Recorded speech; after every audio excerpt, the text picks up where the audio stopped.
Edition. I'm Mark Allen, standing in for Pat Patterson this week, and for the next 60 minutes we're going to take you on a ride like you've never been on before, because we're going to show you just about every race in the country from the weekend, and you don't even have to leave home.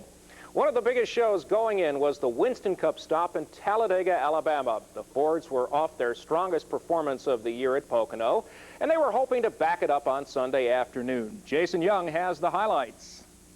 At the start of the Die Hard 500, the temperature is 103 degrees. The humidity is near 100%. But the hottest spot is up front, with pole sitter Sterling Marlin, Dale Earnhardt, and Jeff Gordon the top three. This race runs clean and green through the opening stages, so the first action on pit road is for green flag pit stops. The first yellow of the race doesn't wait until lap 110, and it's for debris. Gordon stays out. Most everyone else on the lead lap goes to pit road for a pit stop. The scariest moment happens, though, when Jeff Gordon gets loose and he taps teammate Ken Schrader.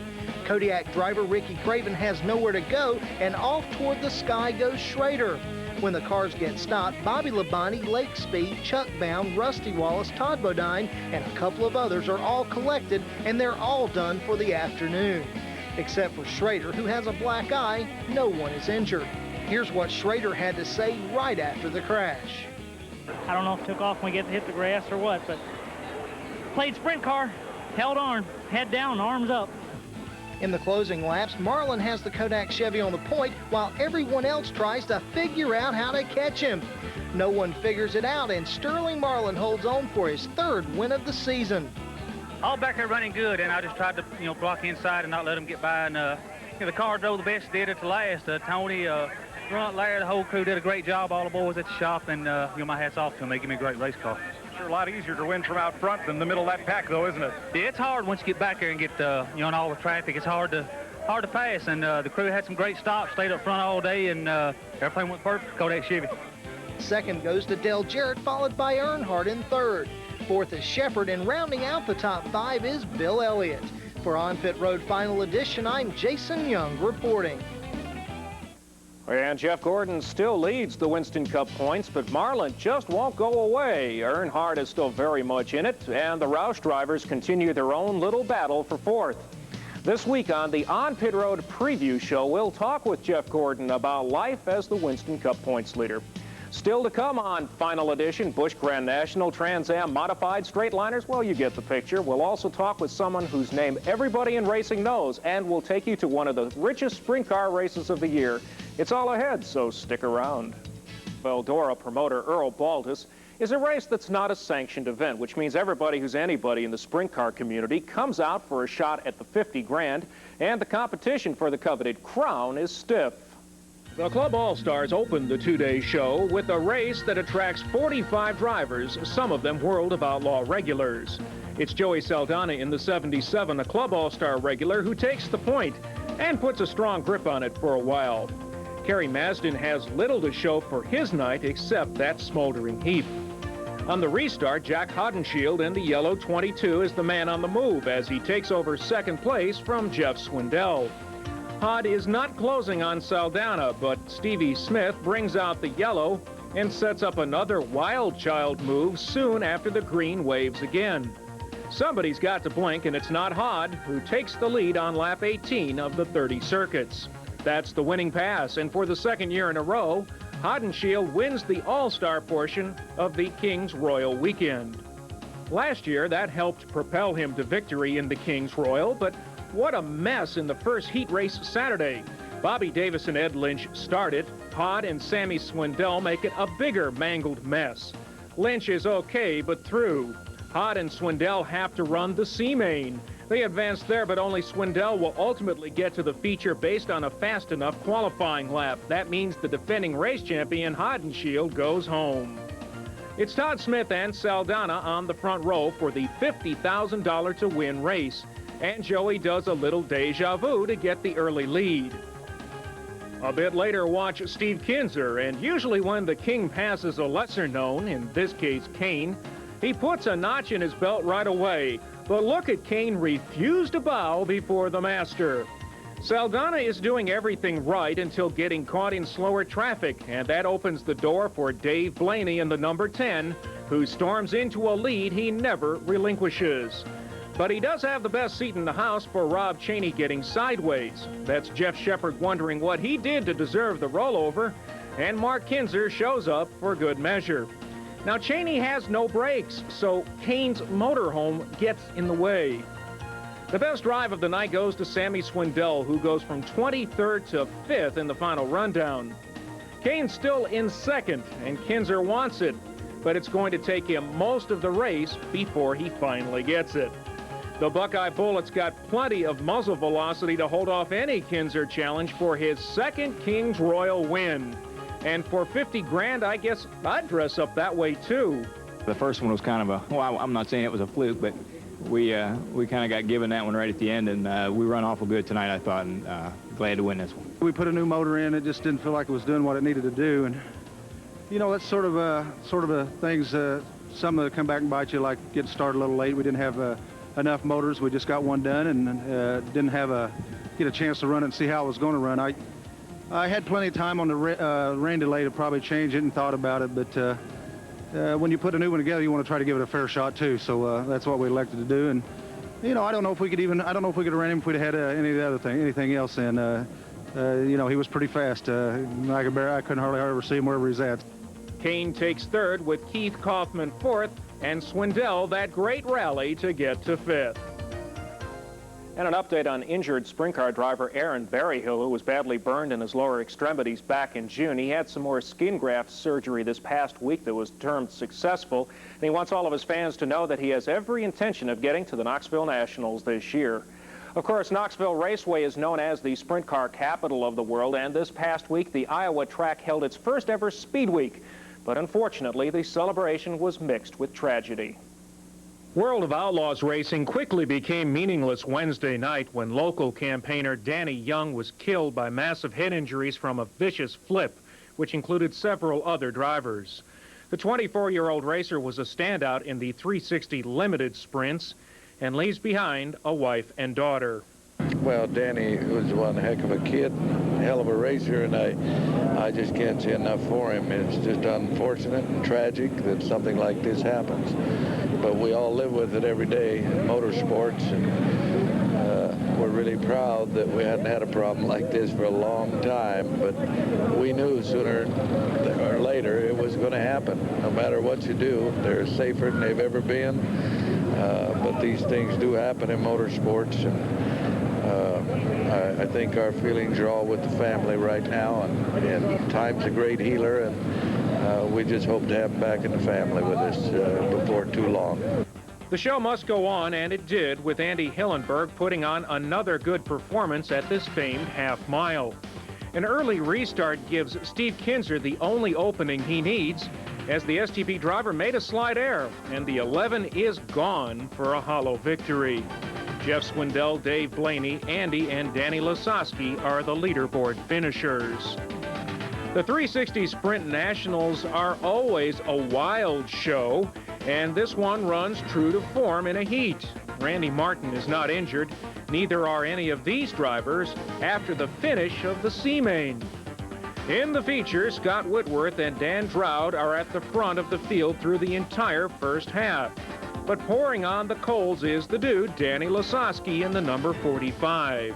By the 14th lap, he's caught Whitworth, and there's little the number 96 driver can do to prevent the pass. From there, the many-time track champion is unthreatened and makes a special gesture to Danny Young's family. Yeah, well, it was unfortunate. I was involved with the wreck, and Danny Young lost his life, and I dedicated this race to him, and I raced for 50%, and my 50%, whatever I race for tonight, I'm donating to his daughter for his college fund. There's a look at the rest of the top 5 from this 5th annual event. In the 410 feature, Jerry Richard Jr. drove to his 2nd Knoxville win of the year. And when we come back, Busch Grand National and Trans Am action as final edition continues after this. Big break, the Busch Grand National circuit finally returned to action over the weekend. It had been a while since they'd traveled with the Winston Cup Tour, but on Saturday they warmed up the track for them at Talladega. In the first 10 laps of the Humminbird Fish Finder 500K, pole sitter Jeff Purvis, Jeff Green, and Mike Wallace all take a turn on the point. But on lap 11, the day takes a turn for the worse when Ward Burton gets a tap from points leader Johnny Benson. The Caterpillar car slides a long way on his roof, collecting Phil Parsons in the process. There's nothing the roof flaps could have done in this situation because of the angle of the track in turn 4. In the replay, we see that Tommy Houston, Jim Baum, Bobby Hamilton, Jason Keller, and at least 8 others are all collected. This is caution number 1. No one is injured. By lap 30, Michael Waltrip, Wallace, and Chad Little pace the field before a short rain shower triggers another yellow. Back underway with Jimmy Spencer leading the way, but watch what happens right behind him. That's Little to the inside and Wallace going for a slide. When the smoke clears, Mark Martin, Larry Pearson, and Steve Grissom are also collected. The only injury isn't serious. Martin suffers a bruised knee. Waltrip is strong in the late going, but on lap 96, the Pennzoil driver is heading through the grass and doesn't stop until he hits the wall on pit road. Fortunately, the Lysol crew sees him and they get out of the way. Waltrip is shaken, but otherwise he's okay. Jeff Fuller is having his best Busch run to date in the Sunoco Chevy when he loses the air off his rear spoiler, sending him for a slide. LaJoy is in relief for Tommy Houston driving the Red 6, and with Terry Labonte as the launching pad, LaJoy lifts off. He lands on Pearson in the Stanley Tools number 92. The only significant injury in this crash is sustained by Robbie Reiser. We'll have more on his condition in just a moment. This sets up a one-lap dash between Little and Spencer. The FINA driver gives it all he's got, but it's not enough to overtake the Bear pilot as Chad Little holds on for his 5th win of the season. Third goes to Kenny Wallace, followed by Joe Nemechek and Johnny Benson. Soon after his accident, Reiser lapsed into unconsciousness with a closed head injury, but we're happy to report that he is now awake and alert and talking with family members. His condition has been upgraded to stable. And in one other piece of Grand National news, Dirk Stevens is out of the Duralube car. The team was having a dismal season, and in Talladega on Saturday, Randy LaJoy was behind the wheel. Well, it's been a couple of weeks since the last race on the SCCA Trans Am Tour, but Saturday they were back at it in Ohio at Burke Lakefront Airport. Here's our Rain-X Trans Am report. This Cleveland stop has sometimes had last lap incidents, but it has often had first lap tangles because of the tight turn 1. And that's just what happens at the start of the 42 laps around the Lakefront Airport layout. Boris said the winner at Road America a couple of weeks back and Brian Till are the two who lose major positions on the course before they ever get into high gear. The pole sitter is Tom Kendall, only the 5th fastest qualifier on a course that has favored Chevys most often in the past. The way Kendall has run of late, that seems to be a good place for him to try for that elusive first win of the year in his Ford. The man everyone is watching with good reason is Ron Fellows in the number 3. He was fastest in time trials and within 5 laps has himself in 2nd at the expense of teammate Jamie Gallus. By lap 7, the Chevy driver has caught the leader and there is no drama here. The AER-sponsored driver blows by. It's pretty hard to get in serious trouble on this wide-open track, but Max Lagat does. At least no one hits him and we stay green. The same is true for Tony Avi, at least the nobody hits him part. This one does bring out the yellow. On the restart, 4th place Kendall is slowed by a flat tire that drops the series points leader way off the pace. He'll finish 16th. In the closing laps, Paul Gentilozzi keeps Fellows honest, but in the end, the Canadian wins for the 3rd time this year. Give a call to Sed, who makes it into the top 5 after that opening lap spin. In the standings, Kendall still leads with Schrader 2nd. Fellows moves back into 3rd with the win. And this past week, the world of racing lost one of its greatest drivers. Juan Fangio, a 5-time world driving champion, died after a long illness. The Argentine native was a member of every Hall of Fame imaginable, and some considered him possibly the greatest driver of all time. Everyone who knew Fangio remembers him as being a man of tremendous talent and class. Fangio was the uncle of Juan Fangio II, who was a past IMSA GTP champion. Juan Fangio was 84. We'll be right back.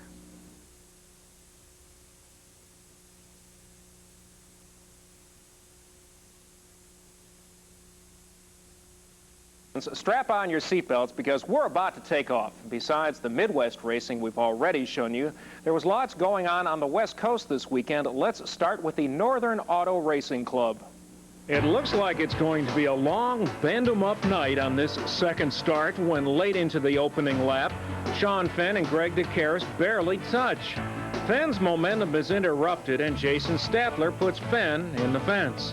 But this one's not over yet. The double O becomes a roadblock to Jamie Cavanero, and would you believe it? Everyone is able to be fixed in time for a full restart. For that third start, number 24, Randy Tyner, once again has got it hooked up and dares anyone to catch him. About the only thing the deaf driver caught is lapped traffic, and he ultimately overtakes all the way up to 8th place. With no lead challenge drama, our cameraman Grove Hill drops back a few positions to watch Brent Kading do his usual thing. 4 laps from the end, the King of California goes from 6th all the way to 3rd. Pretty impressive, but not as much as Tyner, who becomes only the 3rd multiple NARC winner this year. Give a call to Mark Monaco, who has his 2nd straight top 5 finish. And anytime you're in front of Kading at the end, it's a good night. Paul McMahon and Brian Hodges round out the top 5. Now from California, let's head up to Washington State. That's where the Sprint Car Racing Association held a 2-day show on Friday and Saturday. At the series' first ever visit to Skagit Speedway, let's talk hot laps first. Leland McSpadden would rather not.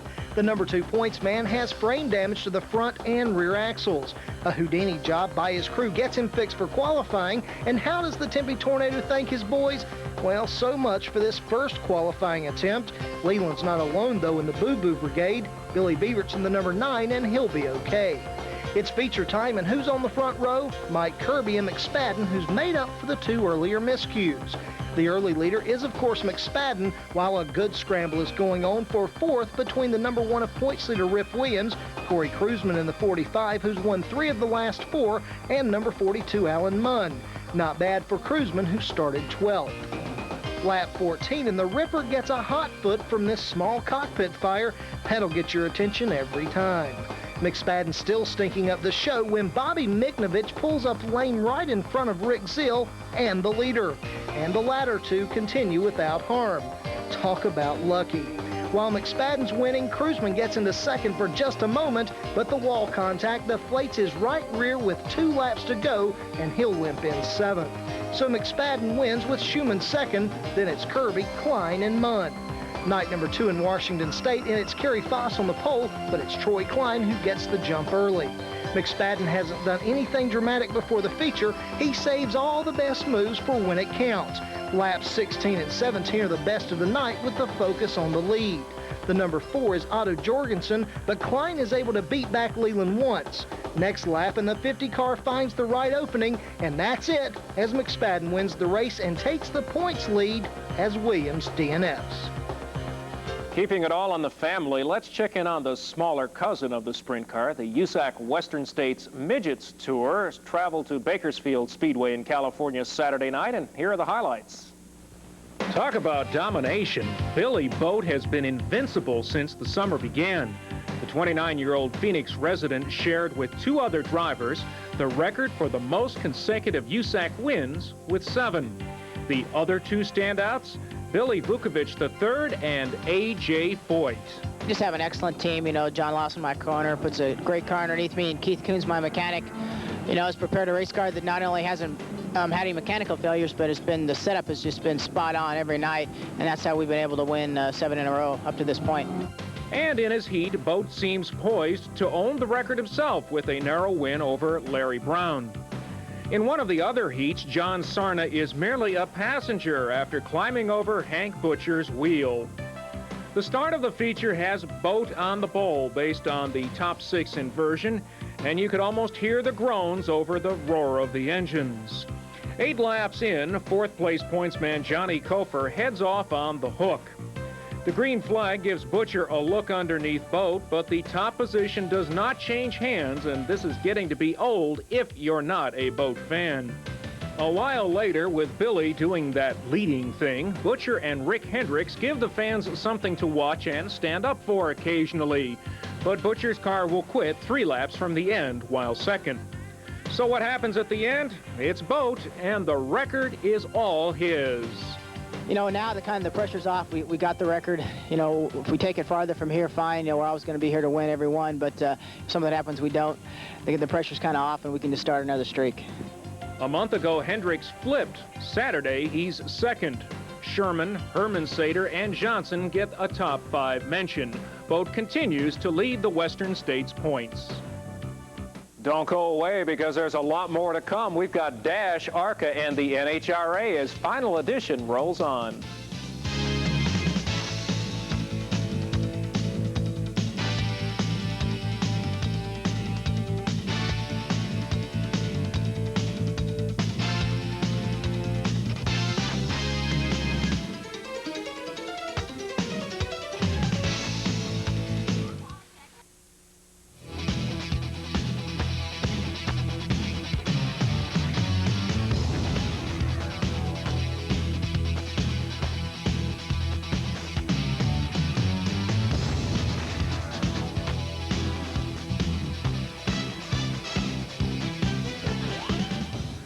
Welcome back, everybody. If you watch any type of racing on television, there's one name you see everywhere, no matter what series it might be. That name is Simpson, and one of the innovators of all of safety equipment in motorsports. And joining me now is the founder of Simpson Race Products, Bill Simpson. And Bill, we were talking before we went on the air tonight. It's been another weekend of racing where the safety of the equipment that these drivers utilize was born once again, particularly today in the Winston Cup race with Kenny Schrader. What goes through your mind when you look at an incident like that, and then you see that Kenny's got apparently nothing worse than a black eye? Yeah, I don't know why he's got a black eye. We'll find that out tomorrow, but it gives me a good feeling to know that all of our people worked so hard to make a product that protects people in those kind of instances.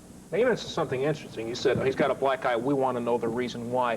What's the process that you go through after a wreck to check and see how your products have worked? Well, I'm not so sure that we can determine what happened there, but the process would be probably tomorrow morning. Someone will go over to Hendrick Motorsport and we'll try to dig around and find Kenny's helmet and make a determination as to what happened. I think that I know what happened, but I'd like to verify that. So it's something, well, like after Rusty's crash, we went and inspected his car, and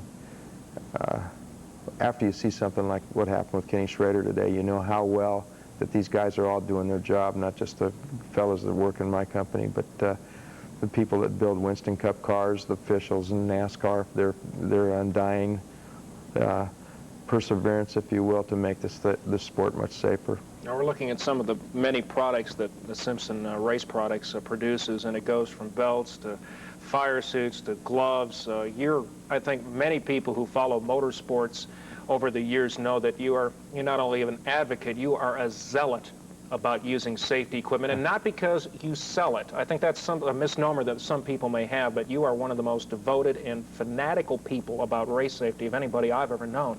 Well, somebody has to be, because there's a lot of people that don't want to do what they need to do, and the more you harp on them, the more it sinks in. And then we've seen some really tragedies that have happened in years past. Fortunately, it doesn't happen anymore, but it's this old saying, you can take a horse and lead him to water, but he's not necessarily going to drink. And I advocate safety, and it's a lot of common sense stuff, and a lot of people just don't think about it. So that's why you see me at the racetracks berating people sometimes, and I get in a little trouble for doing that, but I think that it works. Leading the drivers to the water that they don't necessarily want to drink, what piece of safety equipment are a lot of race car drivers not utilizing that they should be? Well, right now, the biggest problem that there is in motor racing in general is head injuries. And it's not even from making contact with anything. It's a whiplash, if you will, to the brain. And we're really trying all avenues to figure out a way to prevent that from happening. And right now, in my opinion, a neck brace is something that people are not using that should be using. There's only 3 or 4 guys in Winston Cup that are using them, and notably Jeff Bodine.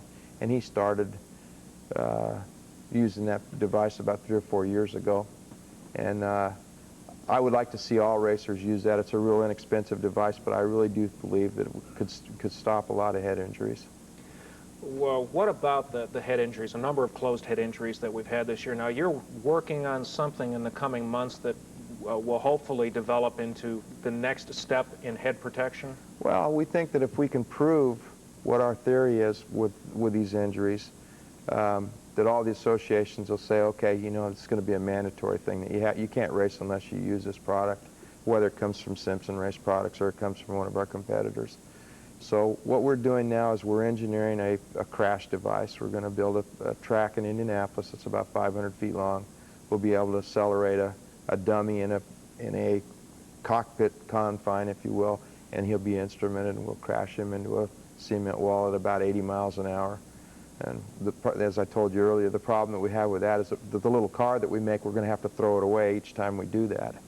Well, it's incredible how fast this time has gone. We could sit here and talk safety all night. We're going to have you back on the show here in the coming months to talk more. There's a lot to it I think you fans care about. And Simpson has just opened up a 10,000 square foot facility up in Mooresville. You've got to go see it. It's incredible. Thanks for coming to see us, Bill. Yeah, thank you for having me on, Mark. And before we head to break, congratulations to Jacques Villeneuve, who won for the 4th time with a next-to-last lap pass of Michael Andretti and Brian Herta in Cleveland in the IndyCar race this Sunday afternoon. Herta ended up 2nd for his best IndyCar finish. Jimmy Vasser got another top 5, as did Bobby Rahal, who stays 2nd in the series points behind Villeneuve. When On Pit Road Final Edition comes back, more NASCAR action from the East Coast. Don't touch that remote. Caudill still leading the point standings. The NASCAR Goodies Dash Series headed to Winston-Salem, North Carolina on Saturday night. Caudill also entered the event with more wins than anybody else, but some other drivers were hoping to make a dent in that record. Boy, what a start David Hutto gets over pole sitter Danny Bagwell. And before we get through corner number 2, Lyndon Amick has gone for the first skate of the night. He won't be the last. 5 laps in, and Junior Miller sends Johnny Smith around. Eventually, NASCAR sends Miller to the rear for rough driving. On Bowman Gray's tight quarter mile, there's little room for error and even less room to get a clean shot at the leader. That's the problem Bagwell has, and he can take it out on Hutto here, but doesn't. A bit later, the lapped car of Darrell Murray gives the 3 front runners fits. Hutto's by, Bagwell's upstairs and past, and Will Hobgood is caught downstairs, but not for long. Murray continues. The front 3 spots never do change hands as Hutto wins again, and Bagwell wonders about that incredible jump on the initial green. I done had a talk with the officials, and they realized it was not a fair start, but they let it go anyway. I don't think that's a good deal, a good way to run the show. You know, this is NASCAR. I got to run like they say. But, you know, I don't want you to cut this either. You know, I love racing with these guys. I don't want to take nothing away from David. You know, he qualified 1592. I qualified 1591. Neither one of us could have passed each other if one got in front to start with. But David was about 3 car lengths ahead of me when they gave the green flag. On the start, the pole sitter everywhere I raced before starts a race. Not, you know, when the flag drops green, the pole sitter starts a race. Well, it's okay to get beat on the start, but it ain't okay to get jumped on the first start and let it go, you know. Before it's all said and done, Bagwell may get some vindication, but not for what you think. Hutto, Hobgood, and Swaim, among others, came under NASCAR scrutiny for having brake bias control within the driver's reach. That's a possible no-no, and NASCAR's reviewing this situation. How it will affect the results is unclear as of yet. While the Dash Series was in North Carolina on Saturday, the NASCAR Modified Tour paid a visit to Kennedy's home state last Wednesday. And by the end of the night, a 2-time champion returned to victory lane. Stephanie Boyd has the story. From the drop of the green, Mike Stefanik in the number 6 bolts into the lead as the rest of the field starts jockeying for position. But the action slows early on lap 3 when at least 8 cars turn the track into a parking lot coming out of turn 4. No one is injured, but former champion Rick Fuller is one of the drivers who's done for the night. When racing resumes, it's still Stefanik up front, while behind him there's a 3-way battle for third between the 10, the 28, and the 69. It's Dan Avery in the 10 who pulls ahead in that one, then gets by Satch Worley in the 4 for second. After that, he sets his sights on the leader, and the two drivers get locked in a side-by-side battle for the point. For 3 solid laps, that's exactly how they run until Stefanik gets caught up in lap traffic and Avery pulls away. Meanwhile, Mike Iwanitsko in the 21 is snuck into the picture, and before long, he takes second away from Stefanik and tries to challenge the leader. Midway through the event, the caution comes out for Tim Connolly in the 17. The verdict? Suspension problems, and he's sentenced to the pits. In the final lap, Stefanik has moved back into second and is looking for an opening. And he gets it when Avery gets caught up behind a lap car. There's probably a few choice words being said in the 10 car as he tries to get that lap marker out of the way. But it's too late. Stefanik has got the advantage, and he never gives it up again as he goes on for the checkers. Avery has to settle for second with Iwanitsko third. Tony Papale and Reggie Ruggiero round out the top 5. For On Pit Road Final Edition, I'm Stephanie Boyd. Mile High as On Pit Road Final Edition continues.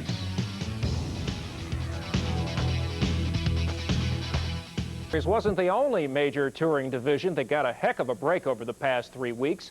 The NHRA was in the same boat, but this weekend it was off to the Rocky Mountain State to run the quarter mile from a mile high. In Top Fuel, defending class champion Scott Coletta lines up against Blaine Johnson for the Mopar Parts Mile High Nationals final round.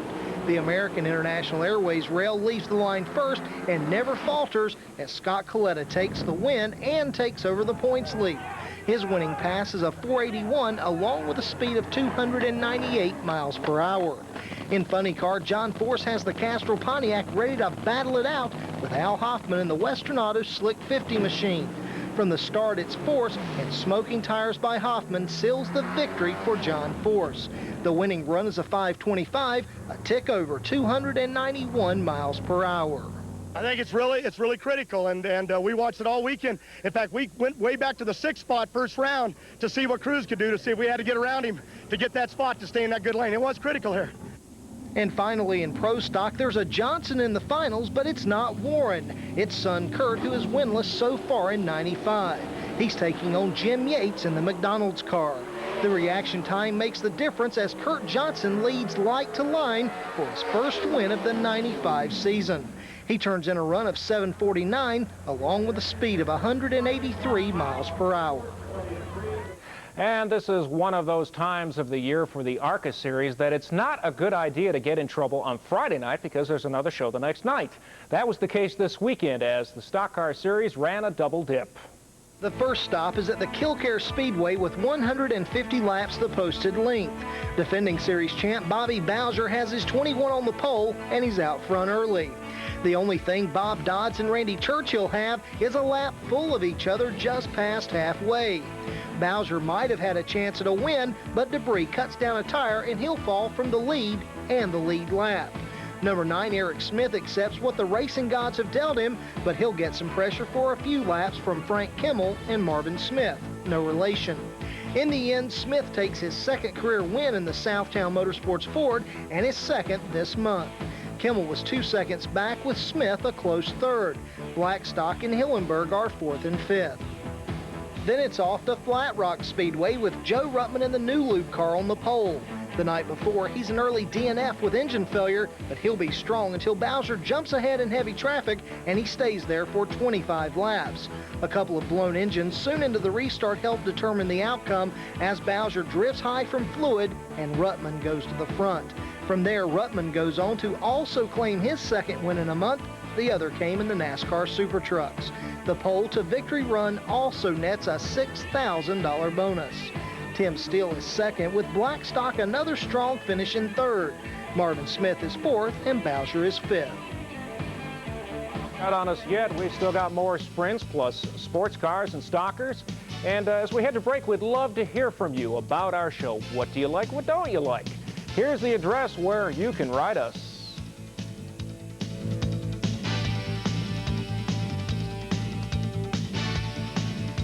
Anybody who follows NASCAR knows that this time of year is silly season when all sorts of rumors about who is headed where surface. Friday night, while substituting for Pat Patterson on the Race Week special from Talladega, I talked with Darrell Waltrip about the business reasons for July silly season. We're into the silly season portion of the year, and there have been the stories coming out and the denials already and the clarifications and all the things that go on. But why is it this time of year? You're not going through that. Everything your deal, Western Auto solidified. Yeah. You've got Monte Carlos. You're in good shape there. But explain to our audience the things that have to go on in corporate America this time of year that make silly season an inevitable byproduct of the summer. Well, most of us think about a budget or about a commitment being from January 1 to January 1. Well, many corporations, their fiscal years are from June the 1st, let's say, until June the 1st. Or maybe it's from September the 1st to September the 1st. A lot of corporations have a different way of defining what a year is as far as their budgets are concerned. Not calendar-wise, but as far as their budgets are concerned. So you're coming to the end of a calendar year and a budget year in a corporation, and they got to make a decision. Are we going to go forward in the sport? Or are we going to step up our involvement in the sport? And if we're going to do whatever, are we going to stay with the team we're with? Or is the driver we have satisfactory? So a lot of things come into play behind the scenes. A lot of times changes are made not necessarily because the owner and the driver don't get along, or the owner and the driver and the crew don't get along. Maybe the sponsorship's not what the team needs to be able to afford the driver they have. Or maybe the driver they have is not happy, the sponsor's not happy with the driver they have. So there's a lot of factors. It's not just the personalities that we all know and all see at the racetrack. A lot of times, so much stuff goes on behind the scenes, so much jockeying behind the scenes, and sometimes a driver wants more money than he's worth. These drivers today, a $500,000 salary is kind of commonplace for people that haven't even won a race. For people that haven't even finished in the top 10, they've got their hand out wanting $500,000. And for people that have the potential to win a race, they want $1 million to drive. So, and I'm not talking about what you read in the paper. This is their salary. They want $1 million plus their expenses plus 50% of what the car wins. So driver demands today are very, very high, and sometimes a team just can't afford it and they have to make a change. When Darrell Waltrip, the car owner, sits down with Darrell Waltrip, the driver, for contract negotiations to pay his driver's salary for 1996, what's he going to say to him? Well, I don't know what the owner's going to say, but the driver's going to say, look, I've won 3 championships and 84 races, and I don't tear up a lot of cars, so I got to get paid pretty well. And I don't want to be in the room when that conversation happens. Now, I know some of you sprint car fans are sitting there wondering what happened over the weekend on the East Coast. Well, don't think we've forgotten you, because here's just a sample. Let's start with the URC boys. Kevin White says so long. If you think that's it for this $1,500 to win race, you're wrong. Scott Cahill rides this high flyer, and these are in the warm-ups. Let's move on to the heats, and Kevin Kelly and Billy Ellis, who also get into the aerial act. In the feature, gravity is working a lot better, and around mid-race, Glenn Clark celebrates his birthday by grabbing the lead away from Shawn Michaels in the 26. But Clark can't quite keep his mount in the right spot, and that gives Kramer Williamson the opening he needs to take over the point. Now down the stretch, Glenn Fitzcharles, who holds the most career URC wins banner with Dave Kelly, gets right to the leader, but can't get in front as Williamson takes away the $1,500. In the makeup Mitch Smith Memorial at Williams Grove Speedway, the start is not what the doctor ordered for Billy Pouch. At least he doesn't go over, but any chance of winning is gone. Fast Freddie Raymer is setting the pace, but halfway, Lance Deweese is applying a sprint car full of pressure, and it's more than the number 12 can stand. In fact, the pace puts Raymer out for the night soon after with mechanical trouble. Mitch Richards is in second until he too breaks, and that leaves the trophy shots for Deweese and the Mitch Smith family. Lance is wearing a $10,000 smile. Steve Smith Sr., Gacy, Esch, and Eschenhauer are next. Nope, we're not done yet. Straight ahead on Final Edition, we've got IMSA and ACT, and some other letters of the alphabet too, so stick around. everybody. When we left you last week, the IMSA Series had just wrapped up its California Grand Prix at Sears Point Raceway. It was the first ever visit to that track for the new World Sports Car Division, and here's a wrap-up of all the action. On lap number 1 of the Apple Computers Grand Prix at Sears Point, James Weaver takes the lead while pole sitter Mauro Baldi drops to 4th. A split oil filter is the culprit, ending the day for Wayne Taylor in the number 30 Momo Danca Ferrari. This is under caution number 1, just past the 30-minute mark. For jumping the green, Ferrari pilot Fermin Velez is assessed a stop-and-go penalty. He was running 3rd before the infraction. During the second yellow, Weaver brings the number 16 Dyson Ford to the pits for routine service without losing the top spot. From this point, Weaver extends his advantage over the rest of the field and holds on for his second straight victory. I said the car was perfect. I was never extended. I mean, the car was just wobbling along. I wish it was always like that, Karen. I feel a bit embarrassed it was so easy. Velez finishes 2nd with Butch Leitzinger 3rd. 4th goes to Mauro Baldi with the team of Didier Taze and Freddie Lienhardt rounding out the top 5. In the World Sports Car points, Velez leads 2nd place Weaver by 11. 3rd is Baldi with Jim Pace and Wayne Taylor 4th and 5th. The top 5 separation is 44. In the Exxon Supreme GT1 class, Darren Brassfield has a great run going on his home track. That is until he spins, handing the lead to Johnny O'Connell, who keeps the Nissan out front for the win. To come here and win at a track that no one thought we were going to win at, it feels real good. In the GT1 points, Irv Hare holds down the top spot, 23 ahead of Brassfield. 3rd is O'Connell with Rob Morgan and Charles Morgan 4th and 5th. The top 5 are separated by 54. And another event that was just finishing up when we saw you last Sunday was the big True Value 250 for the ACT Tour up in Maine. It's considered one of the most prestigious races of the year for that series, and the action didn't disappoint either. The competition is tight from the drop of the green flag on the 1995 installment of this prestigious race, with pole sitter Dick Belisle in the 35 edging out Bruce Haley for the early lead. Meanwhile, behind them, Jeff Taylor in the 88 is on the move, and before long, he's taken over the point in his Kemp Enterprises and Coca-Cola-sponsored Chevy. With Taylor up front, Dave Whitlock in the 92 is now the guy on the move. He started 11th, but has moved up to 2nd and is challenging Taylor for the lead. That is, until this little maneuver that sends him on a detour through the infield. Not a lot of trouble in this one. Dennis Demers' flat tire is about as bad as it gets. But there are several lead changes. Here, Ralph Nason is on the point in the number 10. Then a little later, and it's Haley in the 22 getting his shot up front. But in the end, it's Whitlock back up front when it matters, recovering from his earlier spin and coming back to claim the big paycheck. Tracy Gordon finishes 2nd with Taylor in 3rd. Scott Frazier and Junior Hanley round out the top 5. And that's going to do it for us. Remember, Jeff Gordon on Pit Road Preview this coming week. I'm Mark Allen sitting in for Pat Patterson. Have a great week, everybody.